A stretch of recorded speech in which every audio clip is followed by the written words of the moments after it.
diharapkan dari para pemangku kepentingan di KKP bisa tercapai.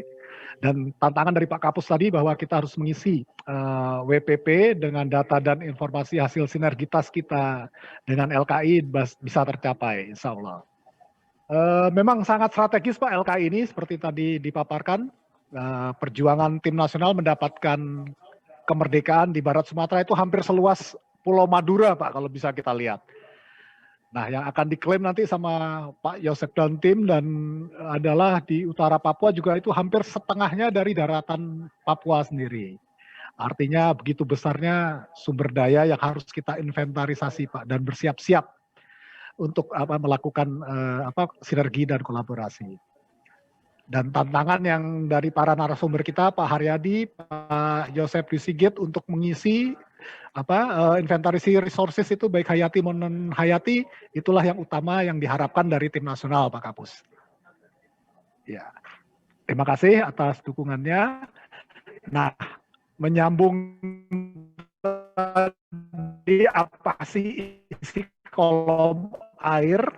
Nah ini karena kalau tidak seimbang ya, nanti bisa terjadi bergoyang-goyang seperti backgroundnya narasumber di penuh gelombang. Artinya selanjutnya kita beri kesempatan kepada Bapak Dr.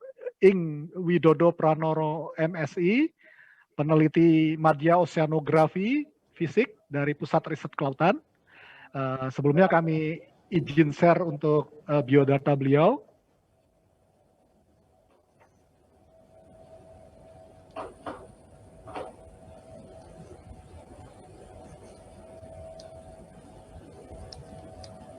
Terlihat?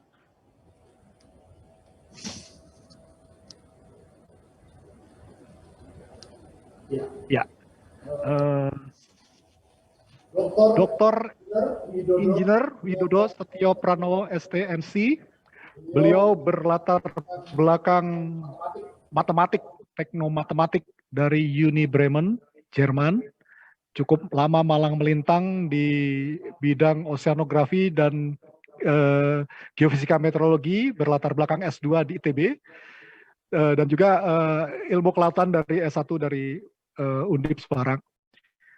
Beliau cukup istiqomah berkarir sebagai peneliti di bidang oceanografi terapan di KKP, juga berpengalaman di bidang struktural sebagai kepala bidang pelayanan teknis. Dalam hal ini membawahi kerjasama riset dahulu digawangi oleh Pak Widodo, dan juga di program, jadi cukup banyak paham tentang program-program di riset, dan juga cukup aktif menulis. Jadi publikasi beliau cukup banyak, baik terindeks Google Scholar maupun Scopus, WUS, dan lain sebagainya. Cukup banyak bisa kita pantau. Salah satunya adalah kerjasama dengan Cina, Tiongkok, jadi tentang monsoon onset, dan juga dengan Jerman, dan juga dengan Australia dan lain sebagainya.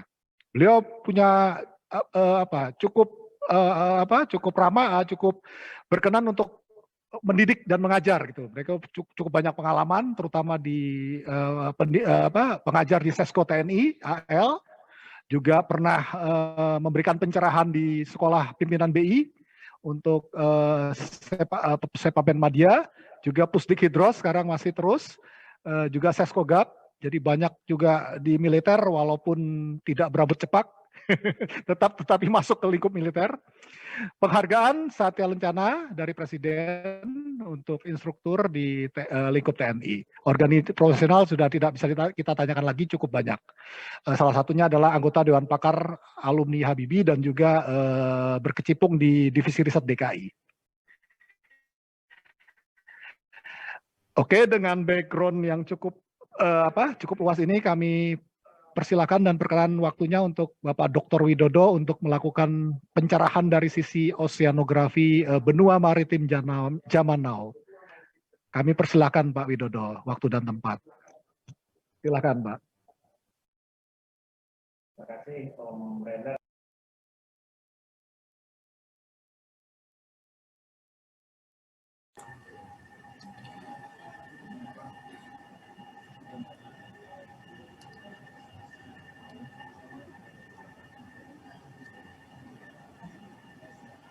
Mas Dodo masih di mute itu.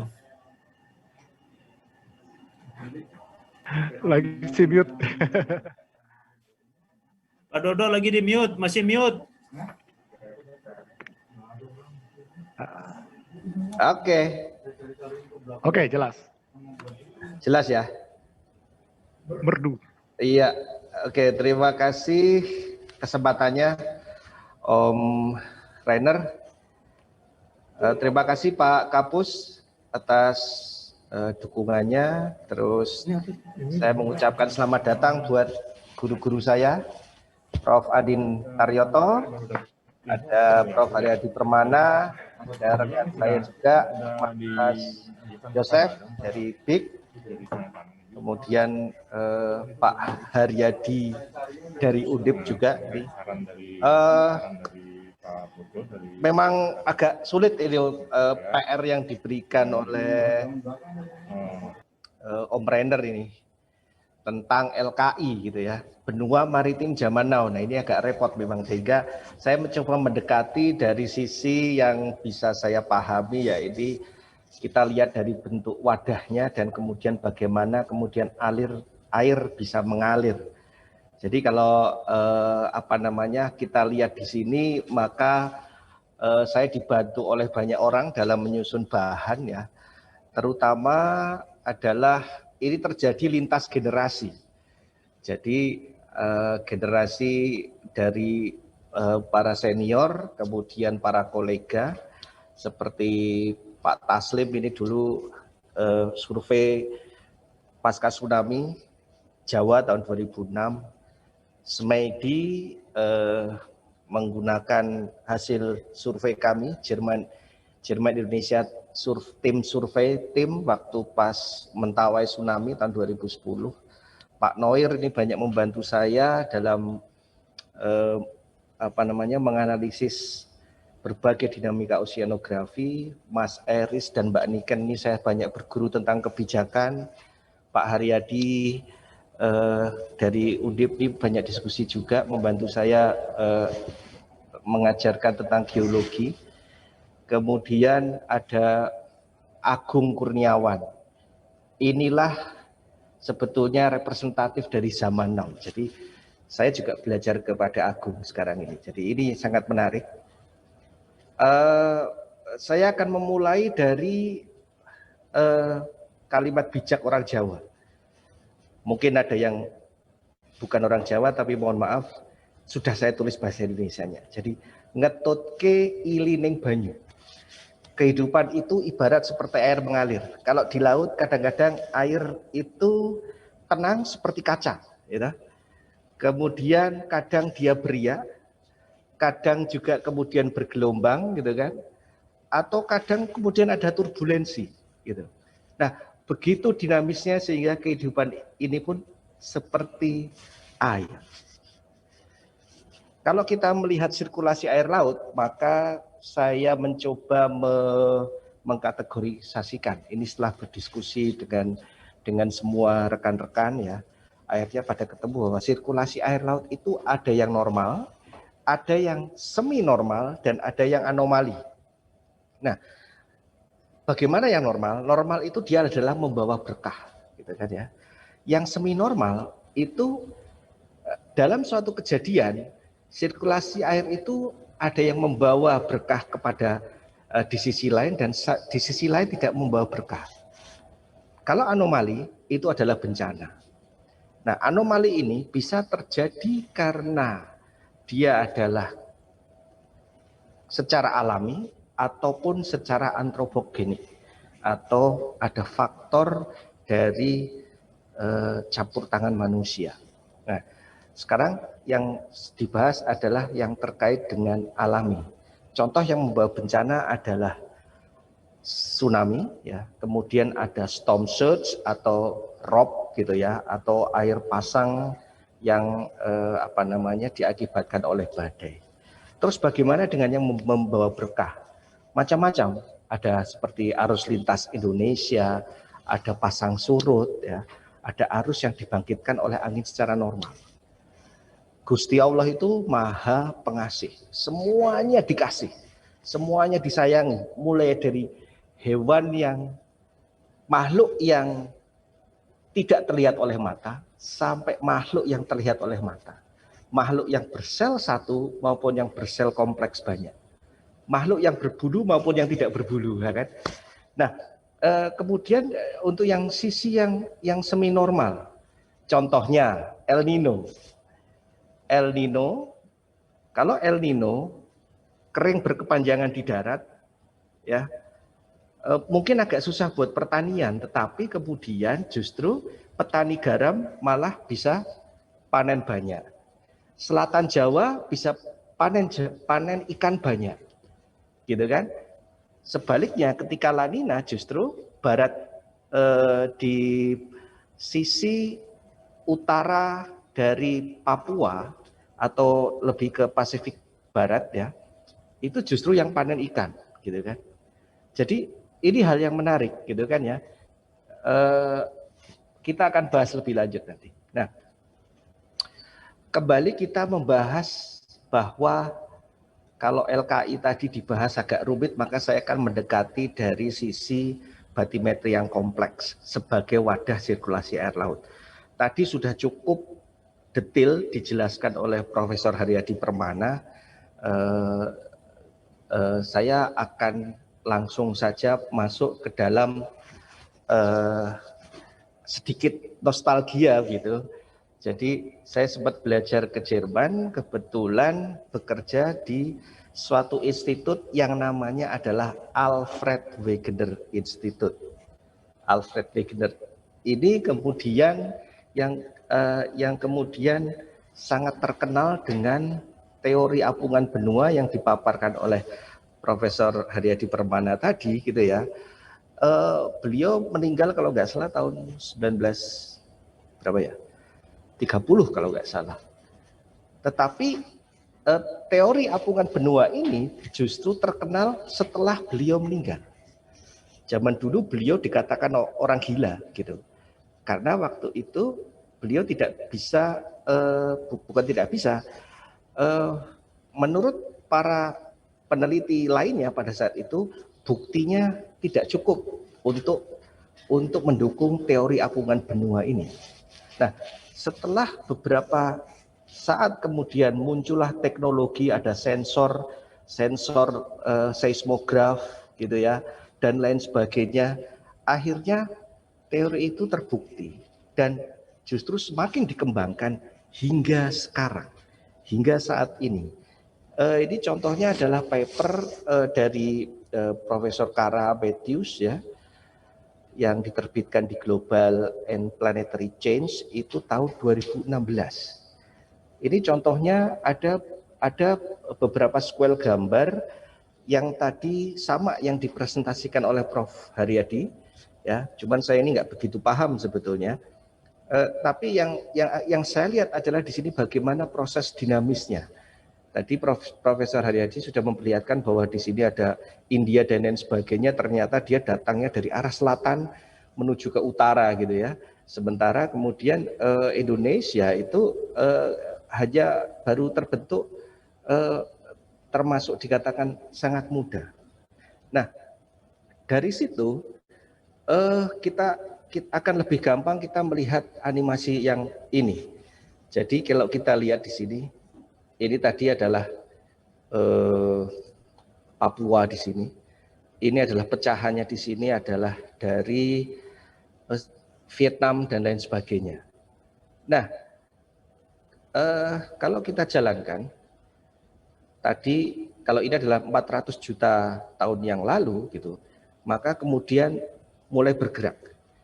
390 juta, 380 juta gitu ya. Gitu, kita bisa melihat dinamikanya. Yang menarik adalah daratan-daratan ini, benua-benua ini, kemudian ada yang kemudian mengapung ya, melintasi Katulistiwa. Jadi ada yang ke utara Katulistiwa, ada yang turun lagi gitu kan ya. Nah, ini yang menarik gitu. Memang tidak bisa kita kalau saya sulit ini untuk membuktikannya, akan tetapi kalau ini sudah misalnya sudah dipublish teorinya, metodenya oleh Profesor Karametheus di jurnal internasional, maka sementara ini kita bisa anggap bahwa ini bisa dipahami secara ilmiah. Nah, ini ke depan ini bisa dikembangkan lebih lanjut. Artinya simulasi bisa dicoba ya, dikembangkan kira-kira kalau 400 tahun ke depan bagaimana. Nah, kita lihat di Sumatera nih. Sumatera dengan jelas dia datang dari arah selatan menuju ke utara melewati garis khatulistiwa.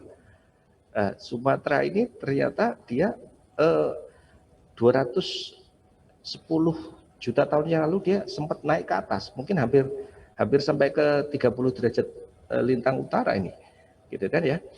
Kemudian naik terus nih 190 juta tahun yang lalu. Itu mungkin saya percepat gitu ya. Menarik karena kemudian ternyata Pulau Jawa itu tadi seperti yang dipresentasikan oleh Prof. Haryadi Permana, dia juga munculnya sekitar 20 atau 10 juta tahun yang lalu. Jadi sangat menarik.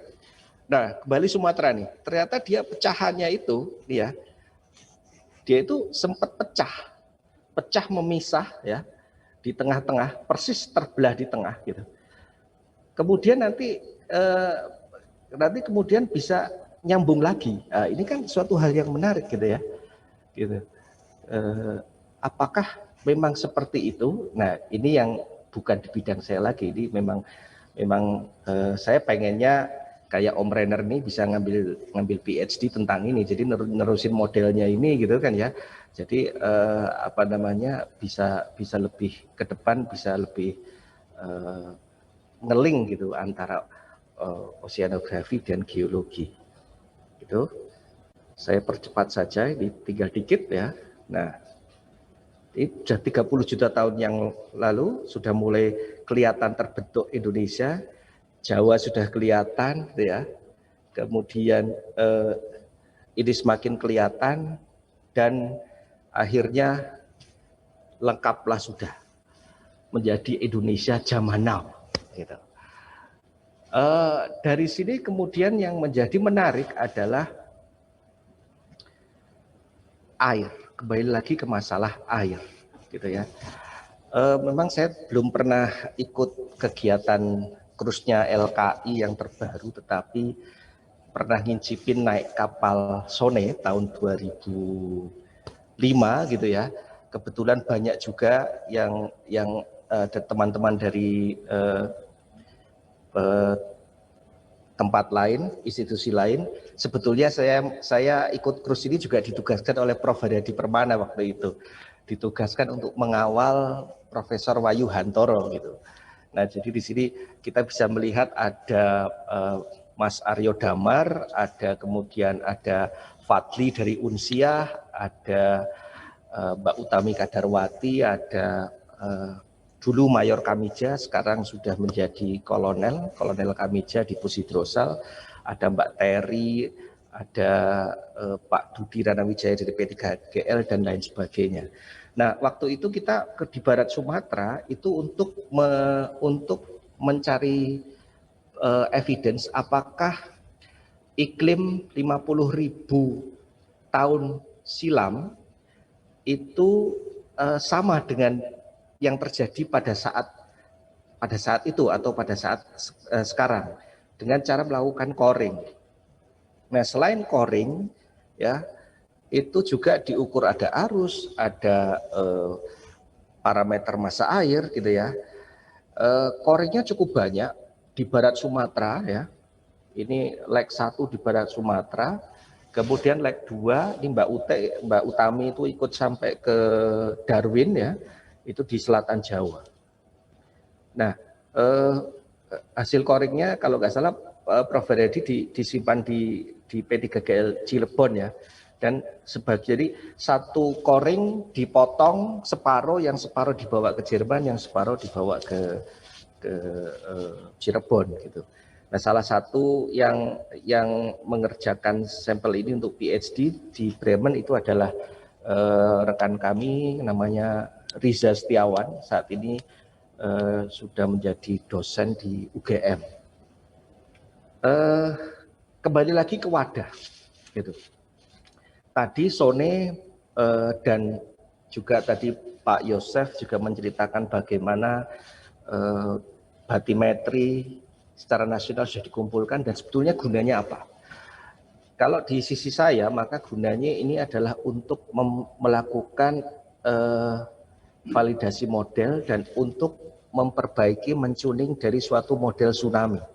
Jadi kalau kita lihat, ini adalah contoh adalah batimetri yang ada di barat Sumatera, tetapi dengan menggunakan data GEPCO yang resolusinya masih 1 arc-minute. Begitu kemudian ditambahkan dari lintasan Cruzone gitu ya, yang berwarna ini, maka bisa kita lihat bahwa sebetulnya yang smooth tadi itu ada tingkat, begitu ditambahkan dengan data yang kedetilan berbeda gitu, maka akan kelihatan berbeda. Ini kelihatan di sini, ini tracknya ada di seluruh barat Sumatera, tetapi kemudian kita potong di sini. Jadi kelihatan di sini antara yang smooth ini adalah yang data resolusi 1 arc-minute, kemudian yang data yang dari Cruz adalah yang berwarna di sini, sehingga kedetilannya menjadi berbeda. Nah, kemudian ketika ditambahkan juga dengan data dari HMS Code, itu juga ternyata juga berbeda juga di bagian-bagian tertentu gitu. Nah, ini akan menjadi menarik ketika semua batimetri ini kemudian diasimilasi, digabungkan dengan batimetri yang ada, atau kemudian dikoreksi ditambahkan dengan batimetri yang ada milik dari Posidrosal, kemudian kita gunakan untuk melakukan simulasi tsunami. Nah, ketika melakukan simulasi tsunami, batimetri ini menjadi penting, tetapi yang menyebabkan perbedaan dari hasil simulasi juga disumbangkan oleh inisial dari gempanya. Artinya contohnya ketika tsunami Aceh tahun 2004, begitu banyak versi bagaimanakah gempanya terjadi. Ada yang dibikin berdasarkan dari data satelit, ada yang berdasarkan pasang surut, ada yang hanya berdasarkan dari gempa. Itu pun pembangkitannya ada yang dilepaskan secara bersamaan sepanjang berapa kilometer di sini panjangnya ya. Itu ada yang dilepaskan bersama atau ada yang dilepaskan berdasarkan waktu secara beruntut, der gitu. Maka hasilnya adalah inundasinya pun, pembanjiran ketika di Aceh itu juga sangat berbeda. Gitu. Bahkan ketika divalidasi dengan data citra satelit pun, ada 2 citra satelit ya, dari JSON sama Topex, itu akan menghasilkan simulasi yang berbeda gitu. Jadi yang merah adalah yang model ya, kemudian yang biru adalah data yang dari satelit gitu. Nah, di sini sangat penting bahwa merepresentasikan batimetri sebagai wadah itu menjadi sangat penting dalam rangka untuk menghasilkan simulasi tsunami yang pas. Apalagi nantinya kalau digunakan sebagai input ke database untuk digunakan sebagai sistem peringatan dini tsunami. Ini adalah contoh simulasi tsunami yang memperlihatkan bahwa air laut itu begitu katakanlah dikasih gangguan berupa tsunami, maka dia akan tersebar ke segala arah. Jadi kayak tsunami yang Aceh itu ternyata dia menjalarnya hampir ke seluruh dunia, gitu kan? Jadi ini contohnya bisa masuk sampai ke sini, ke Lesser Sunda Island atau ke Selat Ombai, ke Laut Flores, ke Selat Bali. Nah, ini menjadi menarik ketika kemudian direkam oleh beberapa alat yang kami pasang dulu pada tahun 2003 sampai 2007. Ada alat tight gauge atau shallow pressure gauge yang dipasang sebetulnya untuk meneliti tentang arus lintas Indonesia, tetapi ternyata merekam kejadian tsunami tahun 2004 dan tahun 2006. Nah, ini adalah contoh propagasi tsunami Selatan Jawa tahun 2006. Kita bisa melihat di sini yang merah ini adalah propagasinya. Maka kita bisa lihat sinar gelombang tsunami itu, ya, dia bisa masuk sampai ke Selat Ombai, dan bahkan ini sinar gelombangnya ini juga ada yang masuk ke Selat Lombok. Bahkan terus ini, kalau ini bisa kelihatan sedikit ada guratan-guratan merah, dia menuju ke Selat Makassar. Nah, tinggal apakah kita mempunyai sensor tide gauge atau shallow pressure gauge di sekitar-sekitarnya yang mempunyai sensitivitas sangat tinggi sehingga bisa merekam energi tsunami. Karena tentunya begitu di laut, tentunya dia akan bercampur dengan gelombang yang lain seperti gelombang pasang surut dan gelombang yang diakibatkan oleh angin. Nah, hal yang menarik adalah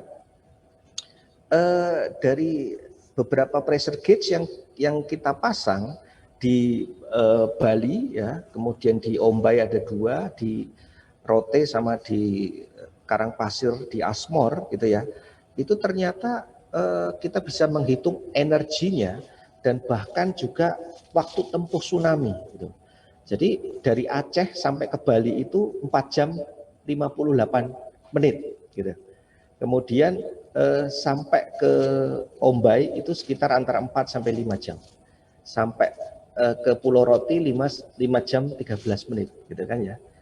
Jadi cepat juga ini, gitu kan ya. Jadi kayak naik pesawat, mungkin bisa melebihi pesawat ini, gitu kan ya.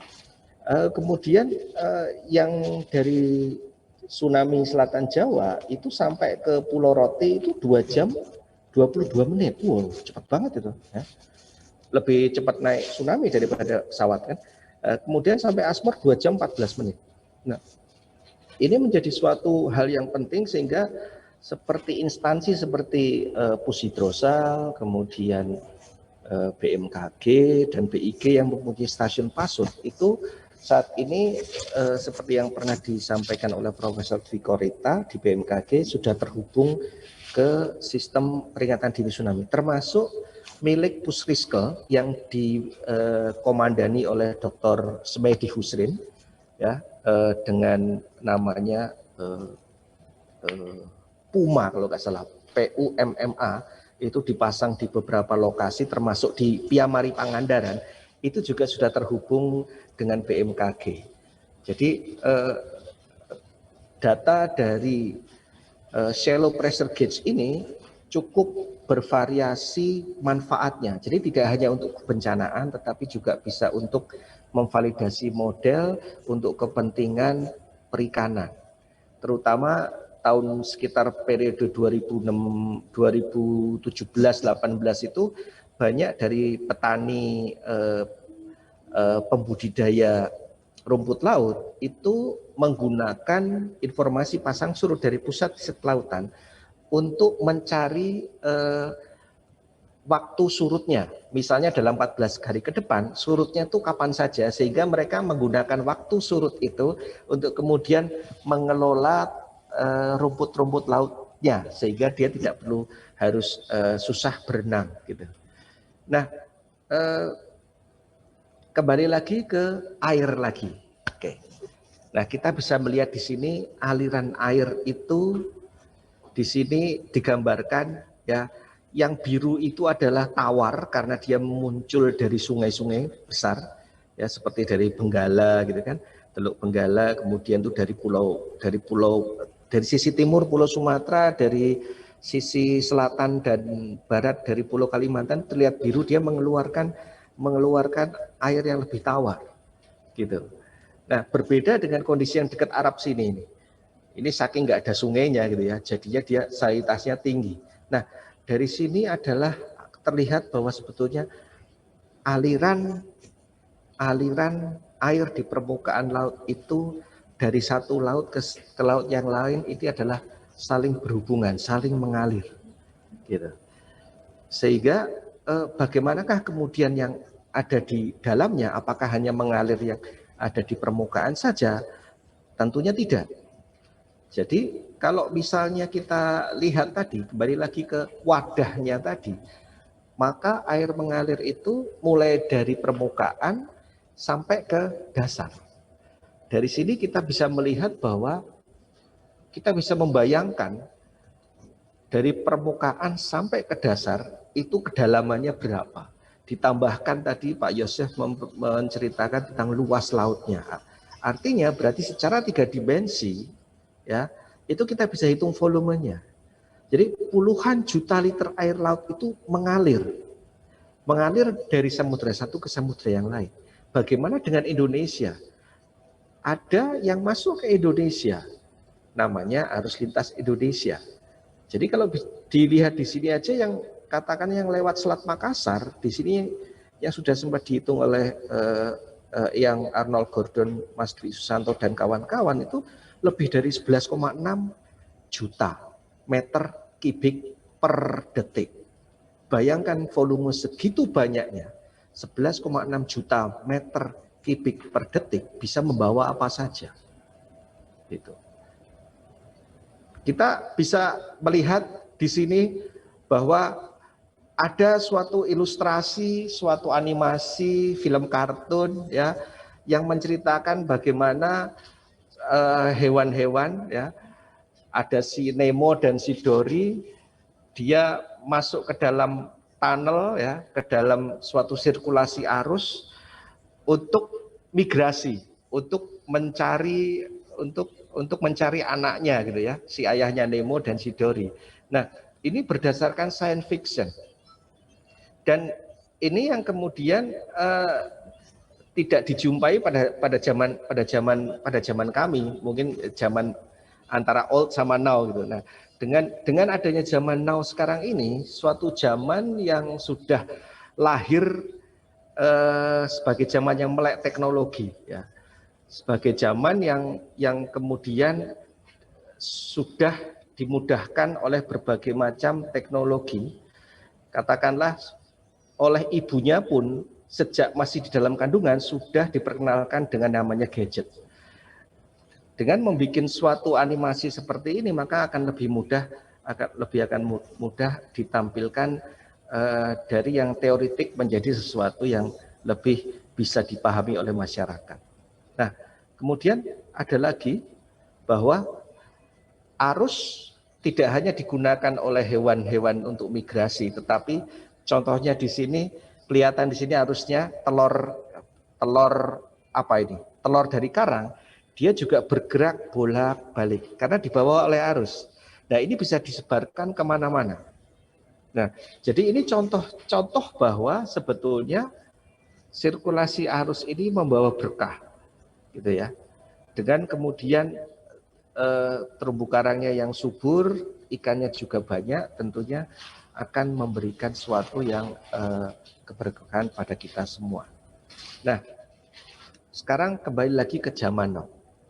Seperti yang saya bilang tadi bahwa zaman now itu adalah suatu zaman di mana generasinya adalah generasi yang melek teknologi, generasi coding. Ini adalah contoh yang telah dikerjakan oleh Agung Kurniawan yang sudah dipatenkan.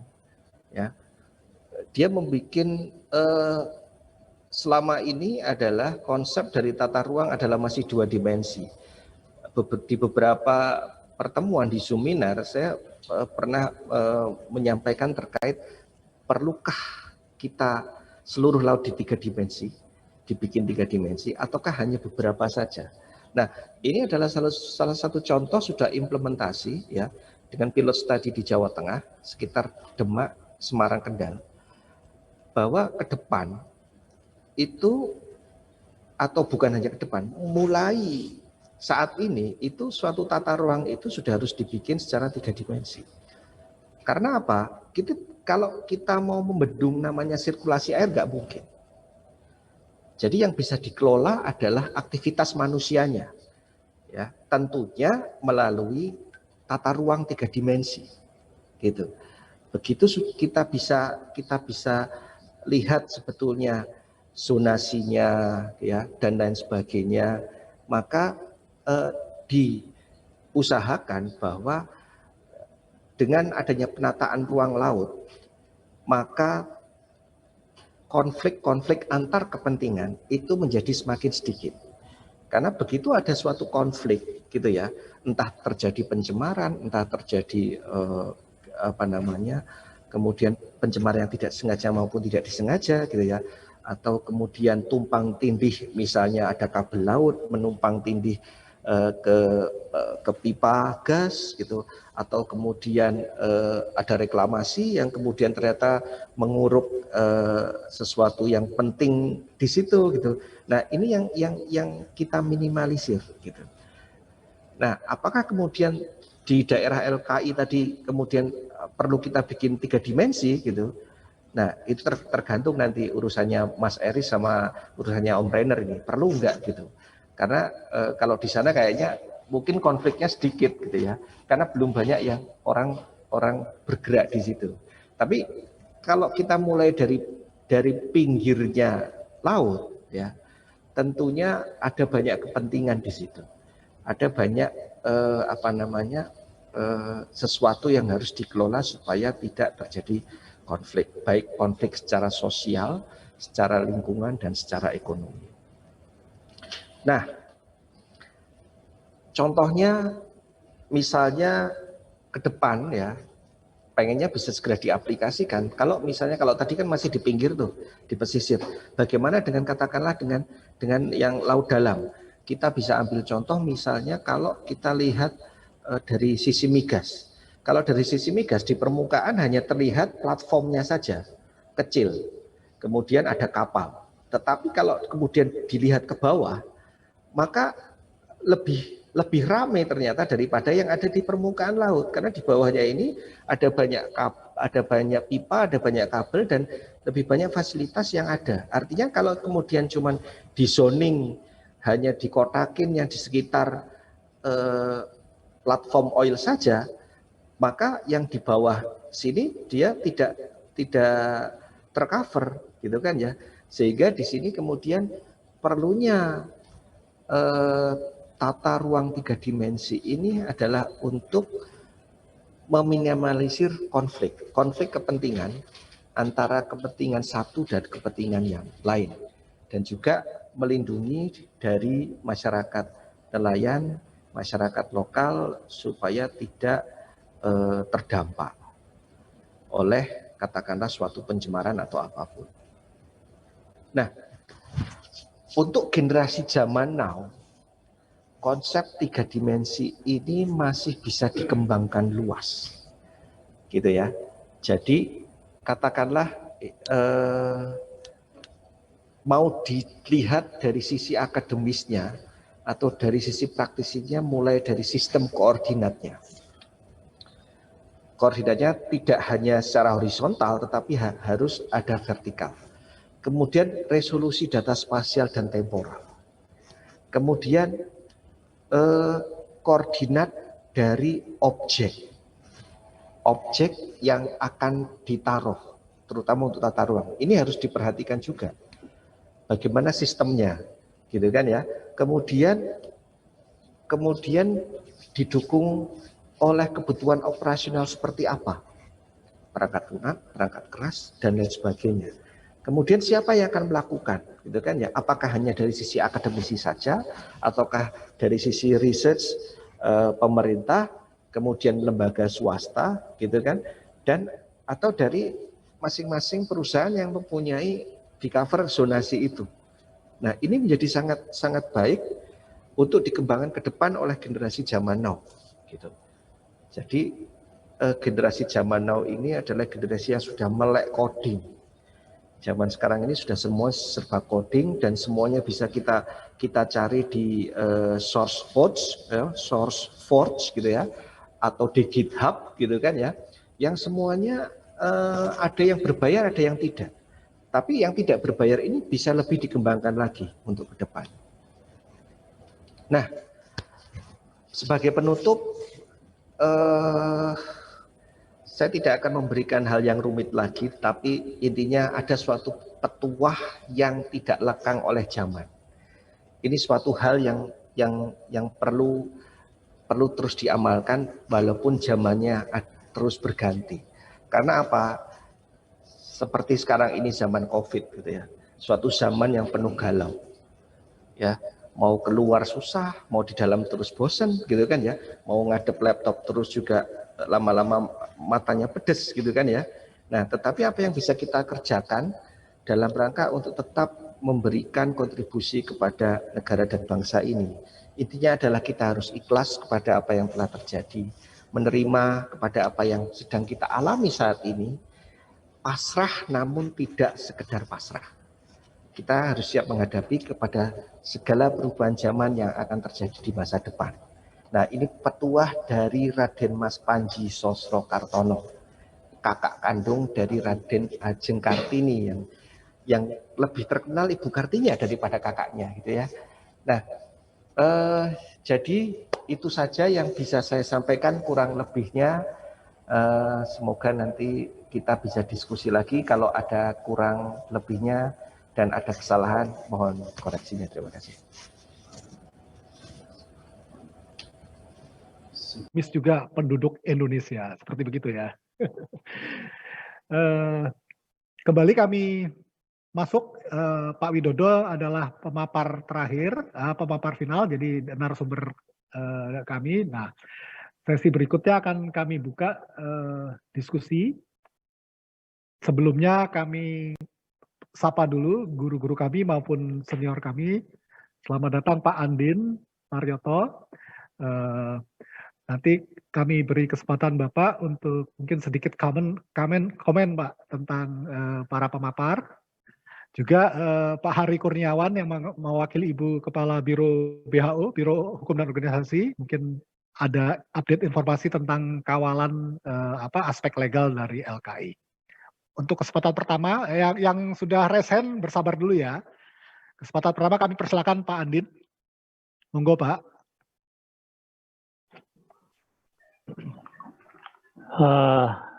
Terima kasih Bung Rainer. Bapak Ibu sekalian, saya bukan orang kelautan, tetapi gara-gara Dr. Widodo itu saya diceburin ke laut sama beliau, sehingga saya menjadi sangat tertarik pada ini. Prof. Haryadi, dan Prof. Yosef, kalau saya boleh menggunakan terminologinya Dr. Widodo tadi tentang beberapa hal yang terkait dengan falsafah Jawa, saya jadi ingat bahwa di Jawa, di dunia pewayangan, itu konflik antara klan Pendawa dengan klan Astina itu dicirikan oleh cerita-cerita yang sifatnya adalah darat.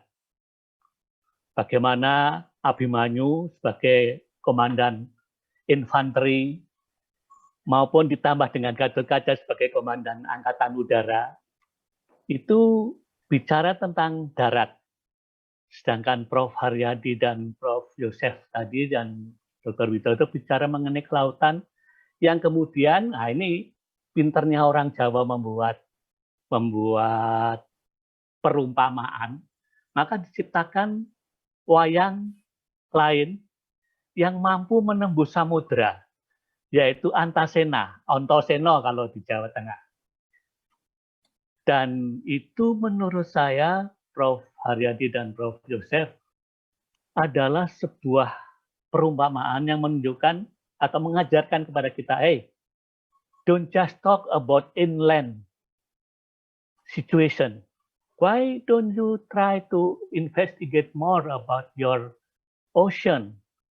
Tadi saya sangat senang belajar dari Prof. Haryadi dan Prof. Yosef, betapa kita selama ini melihat yang di permukaan saja. Begitu kita bicara mengenai batimetri yang begitu banyak ceritanya, maka kita menjadi terbuka wawasan, rupanya Indonesia ini punya kekayaan lain yang selama ini jarang diekspos dengan baik. Kalau kita ikuti di lingkup Kementerian Kelautan Perikanan Prof. Haryadi, itu research mengenai bidang perikanan itu banyak sekali. penelitinya juga banyak sekali. Tapi penelitian tentang kelautan, saya nggak tahu, Mas Dodo, mungkin hanya puluhan saja di peneliti yang mendalami tentang kelautan. Ini sehingga tadi kalau Prof. Haryadi menyinggung KKP agak terlambat untuk mengantisipasi ini. Prof. Yosef tadi menyebut jangan sampai nanti yang sudah kita lakukan studinya itu waste saja karena tidak ada follow up. Ini saya sepakat sekali. Dan menurut saya ke depan mari kita mempelajari keseimbangan wayang Jawa tadi yang membuat keseimbangan antara Abimanyu dengan Gatot-kaca dan tokoh cerita Antasena yang masuk ke dalam lautan. Dan ini saktinya bukan main karena dia di samping bisa di darat, bisa nyelam di laut, bisa masuk ke tanah. Nah, ini bukan main. Dalam konteks ke depan kayaknya perlu kita buat keseimbangan yang untuk mengungkit, mengangkat aspek kelautan ini lebih muncul. Dan untuk itu nitip pesan kepada Dr. Widodo dan Dr. Rainer, jangan-jangan jadi salah satu PR dari Pusat Riset Kelautan untuk mengangkat sosialisasi benua maritim Indonesia ke permukaan. Saya tidak yakin bahwa konsep benua maritim Indonesia ini dikenal orang. Saya pikir tugas dari Pak Kapus Riske, Mas Dodo, Mas Rainer, kalau perlu membuat semacam buku kecil yang diekspos kepada mahasiswa pelajar tentang benua maritim. Begitu dikasih judul benua maritim Indonesia saja, itu sudah eye-catching banget. Karena selama ini yang saya paling tidak begitu bicara benua itu ya hanya benua Amerika, benua Asia, benua Afrika, begitu Prof. Haryadi. Tapi begitu bicara benua maritim Indonesia, blank. Saya pikir saya mewakili 90% masyarakat Indonesia yang tidak paham tentang benua maritim Indonesia yang ternyata kekayaannya bukan main. Prof. Haryadi dan Prof. Yosef tadi menggambarkan isinya ternyata kandungan-kandungan intan dari Banjarbaru dan sebagainya itu adalah cerita dari pergerakan ocean yang saya kira kembali ini tantangan buat Pusrikal untuk mengangkatnya menjadi suatu sosialisasi yang lebih terekspos, sehingga kalau tadi baik Prof. Haryadi maupun Prof. Yosef menyinggung tentang poros Indonesia bagi poros maritim dunia, tidak hanya sekedar jargon, tetapi didukung oleh expose dari ini loh, potensi kelautan Indonesia yang selama ini ya baru lebih ditonjolkan perikanannya. Perikanan budidaya darat itu bukan main, Prof. Haryadi. Tetapi marine aquaculture itu sangat terlambat munculnya. Ini apa boleh buat? Sehingga dalam setiap kesempatan saya selalu memuji Gus Dur yang mengangkat kelautan dan perikanan ini dalam sebuah institusi resmi yang oleh presiden sebelumnya tidak pernah dianggap. Karena apa? Karena tadi orientasinya darat. Apalagi mohon maaf Pak Harto itu tentara army, sehingga ya orientasinya pasti darat. Ini yang saya kira menarik Prof. Haryadi, Prof. Yosef, Mas Dodo, Mas Rainer, sehingga kemudian insya Allah dengan tantangan seminar yang sekarang ini, saya cenderung mohon dapat diekspos meluas tentang konsep benua maritim Indonesia ini. Dan dengan itu maka landas kontinen Indonesia yang terekstensi tadi bisa menjadi bagian dari apa yang nanti akan harus diekspos di konsep benua maritim Indonesia ini. Demikian Dr. Rainer, terima kasih. Ya Pak, terima kasih Pak Andin. Mari kita beri aplaus kepada Pak Andin. Jadi apa yang beliau harapkan semoga dapat kita ketik nama para narasumber di Google, pasti keluar semua itu Pak Dani. Apa yang ada. Silakan Mas Widodo kalau ada informasi sedikit. Terima kasih kesempatannya, terima kasih pertanyaannya Pak Dhani Tumbilaka. Ada beberapa buku yang pernah yang baru saja diterbitkan oleh Badan Riset Kelautan dan Perikanan, oleh Amavrat Press begitu. Kalau nggak salah ini bisa didapatkan gratis dengan mengirimkan surat kalau nggak salah ke sekretariat ya. Itu ada namanya buku besar maritim. Buku besar maritim. Saking besarnya bukunya itu kalau mau dibawa ditenteng itu nggak kuat. Jadi satu bundel itu isinya ada 5 kalau nggak salah, 5 buku karena berseri. Nah, satu serinya itu nanti akan lengkap mulai dari misalnya ada sumber daya non hayati, ada sumber daya hayati, kemudian ada sejarah, dan saya lupa. Tapi memang bukunya sangat besar. Mungkin bisa didapatkan, diminta gitu kepada Sekretariat Badan Riset dan Sumber Daya Manusia KKP. Gitu, karena saya nggak tahu apakah versi PDF-nya itu sudah di-share ke publik atau belum gitu. Tapi kalau bukunya sudah ada versi cetaknya.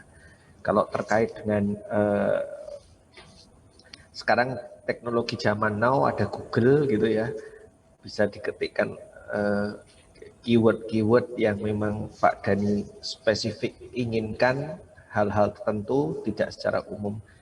Oceanografi atau geologi tentunya zaman sekarang ini sudah ada semua gitu, atau misalnya masuk ke dalam sosial media ilmiah seperti ResearchGate atau akademinya itu, maka bisa juga di-download atau merequest kepada para author di situ untuk mendapatkan PDF-nya gitu secara gratis gitu. Karena mungkin kalau misalnya kita langsung masuk ke Elsevier atau ke jurnal lain yang berbayar, tidak semua paper memang bisa gratis. Tetapi kalau misalnya bisa melalui pendekatan personal, mengirimkan email kepada penulisnya untuk meminta kopi autornya secara PDF, itu mungkin bisa diberikan.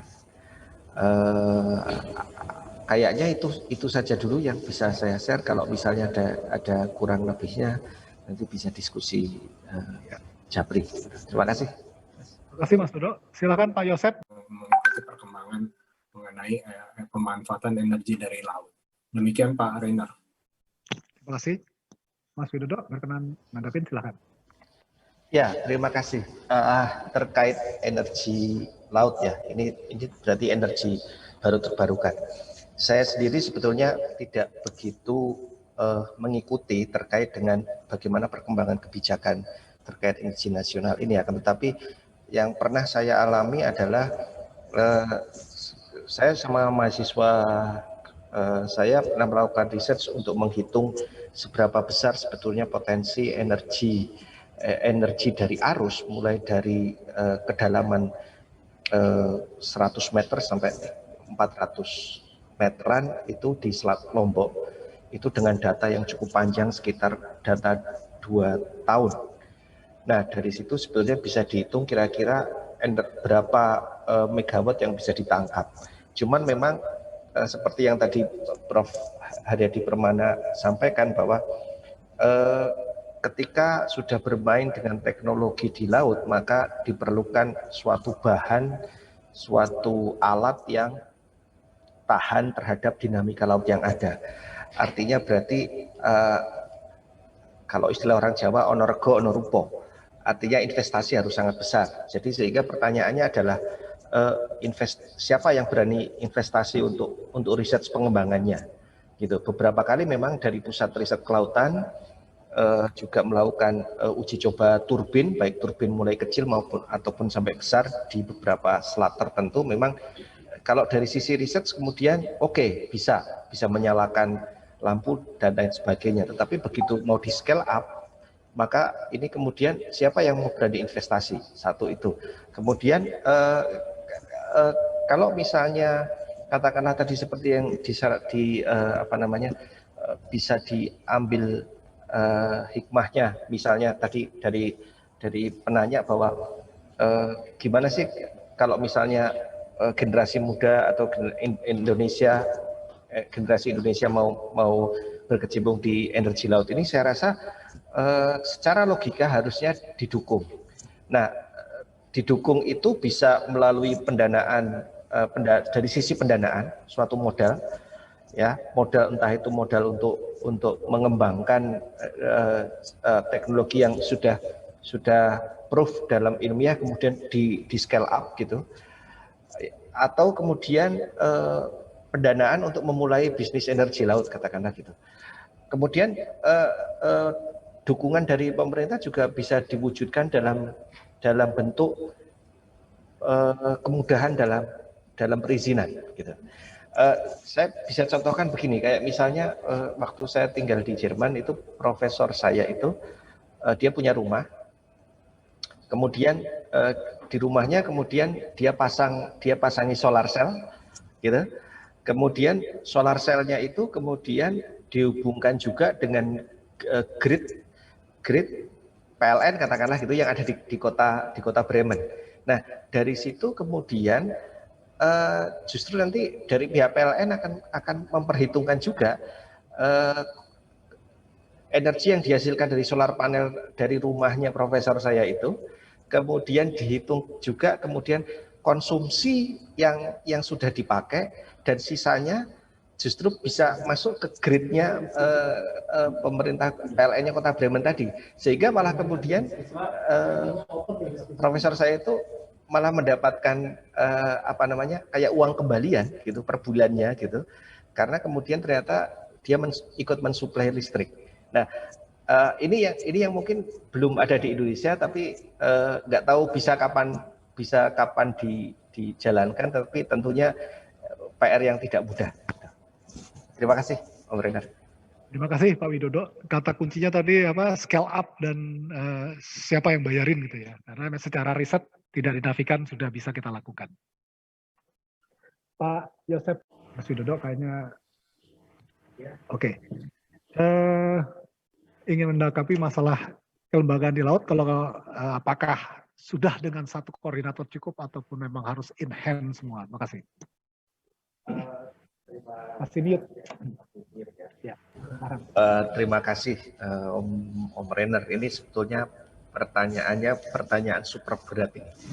Saya sebagai peneliti itu agak-agak canggung juga dalam menjawab, karena ini sudah kebijakan ya, dan saya bukan peneliti terkait dengan peneliti bidang administrasi negara gitu.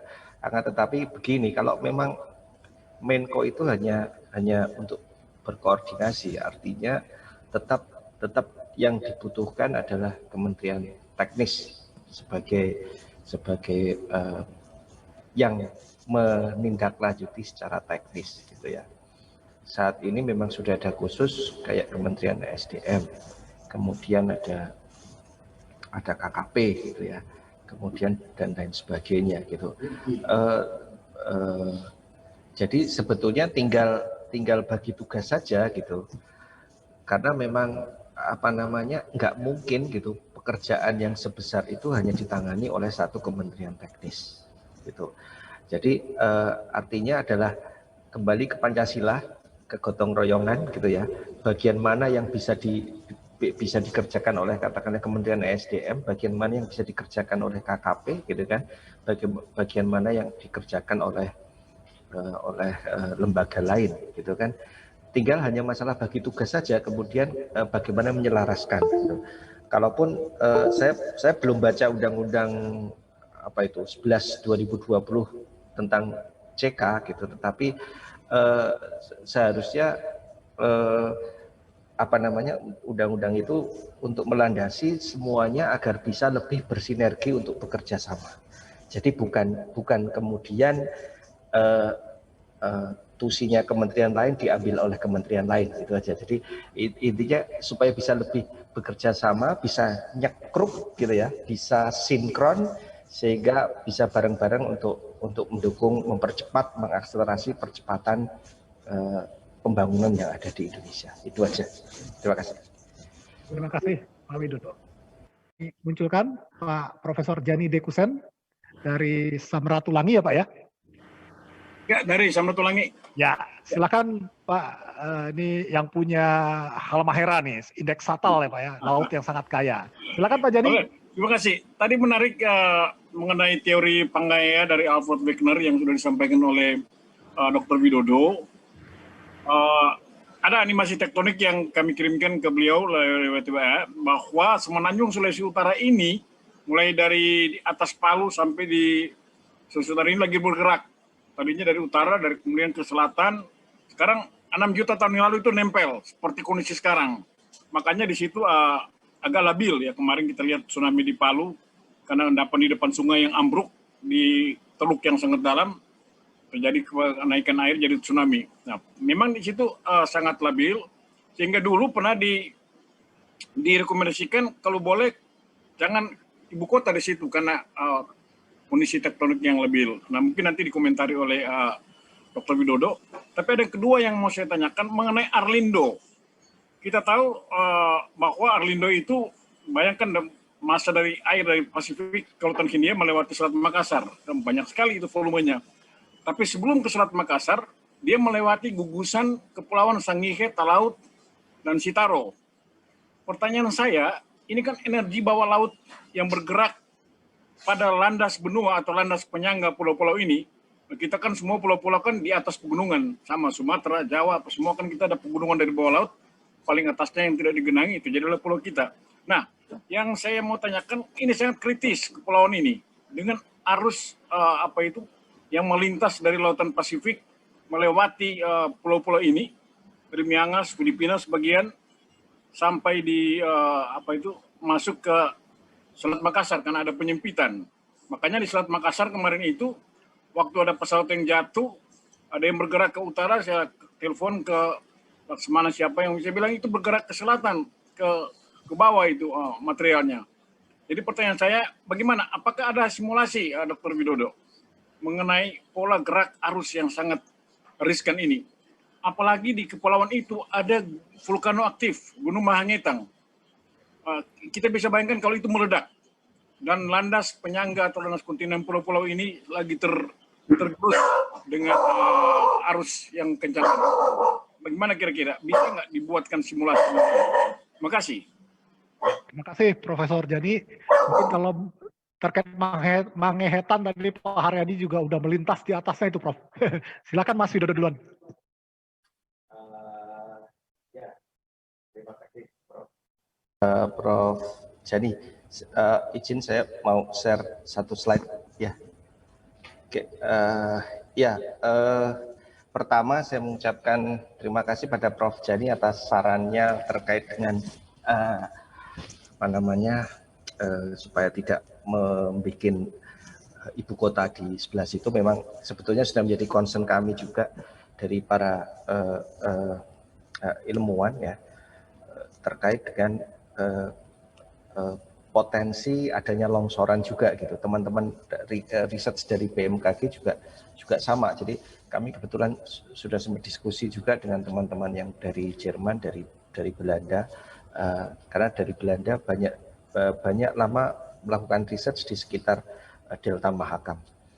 Sebetulnya tahun ini kami pengen kolaborasi untuk riset di daerah situ melakukan simulasi juga, tapi kondisi sangat tidak memungkinkan karena ada beberapa teman-teman yang di Belanda juga terkena COVID, jadi akhirnya tidak bisa dilaksanakan.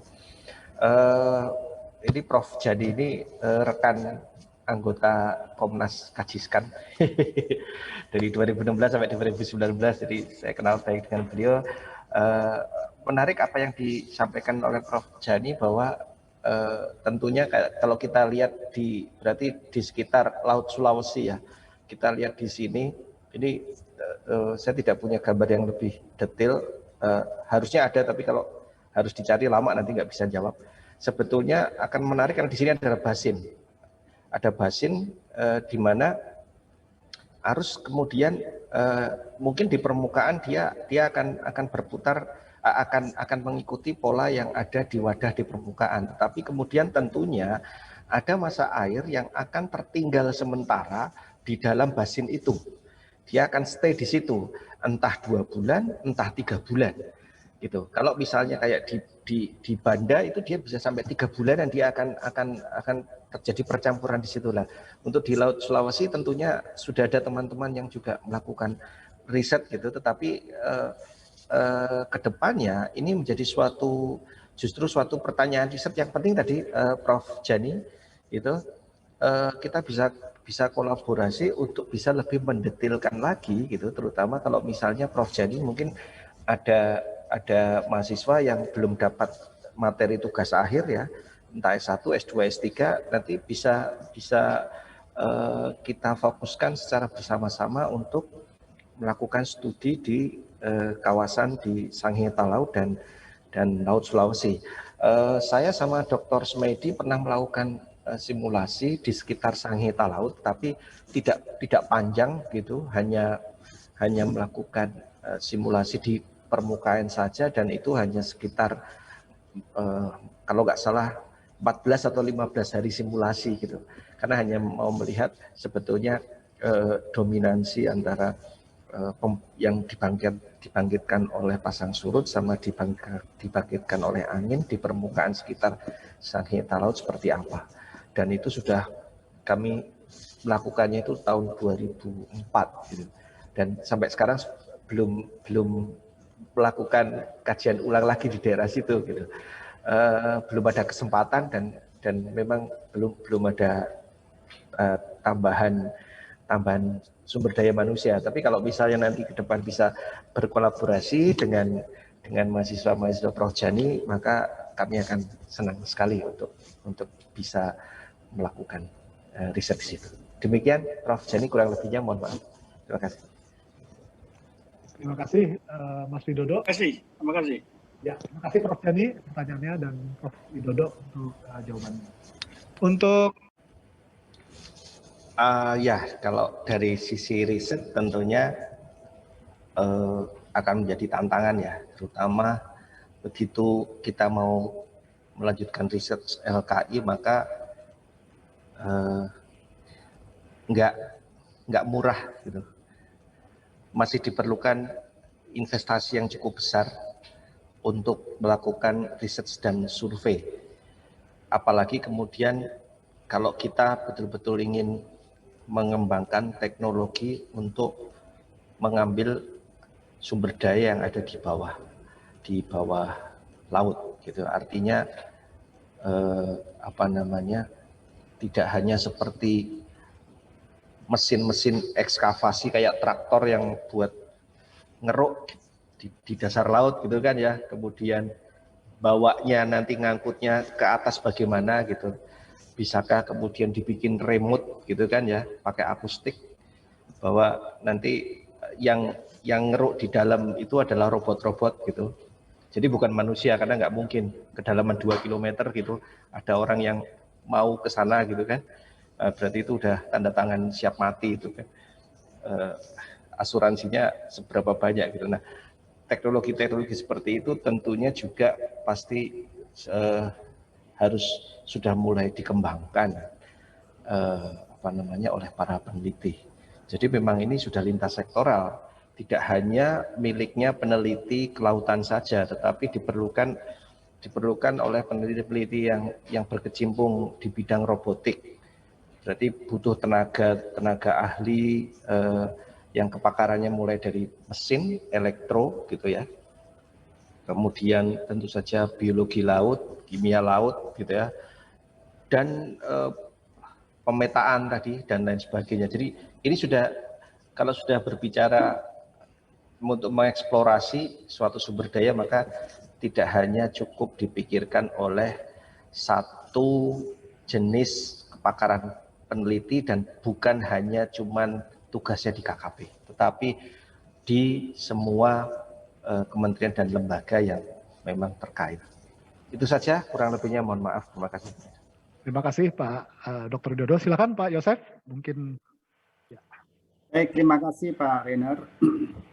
fakta menunjukkan bahwa secara geospasial, secara keruangan, Indonesia lebih didominasi oleh perairan laut, ya. Lebih dari 70% wilayah Indonesia itu adalah laut.